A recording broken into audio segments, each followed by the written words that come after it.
It's a Tuesday morning and I'm heading to work. I came across an unexpected situation. Of course, the situation was supposed to throw me off track, throw me off course, but like any situation, God's glory will always shine through it. So I get to work, even though I wasn't feeling my best self, I had to kind of shift my mindset and change my perspective on things and motivate myself. My first thing was to run to the restroom, kind of cry a little bit and like shake it off like I normally do. But I couldn't do that because the phone rang and I had to get the phone because I'm at work. I'm clocked in. I got to tend to business. So the guy on the other end, he's looking for one of his customers' packages.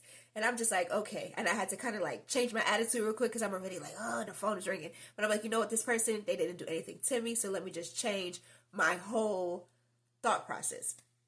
So he tells me that he's looking for a package for his customer and he tells me to hold on. It was like great news, like the customer found the package. So I'm like, okay. So he goes on to like continue talking to me and he was just like, he leaves these really motivating and inspiring voice messages on his answer machine when he's not at work. And I told him, I was like, you know what? You should never stop doing that. Because I'm thinking to myself, even though I'm not having the best day, this man is just, being nice and kind and just sharing with me some good news. And I'm like, you know what? I'm not going to kill his moment. I'm not going to steal his joy. And I told him you should never stop doing that. In the midst of that, he told me, he was like, I know that you are a woman of God.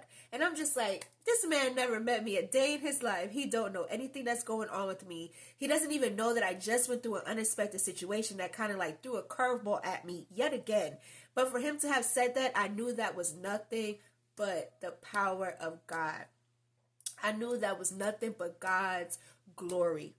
For him to feel God's love through the phone and know, I know what I'm doing. I know the walk that I'm trying to walk on. I know the stuff that I do in private to help try to build my relationship with God. This man don't know. I've never told him about that. I never even told him that I believe in God, anything about my religion, none of that type of stuff. But for him to have said that, I know that was nothing but the power of God. And it was just an amazing moment because it was something that was needed.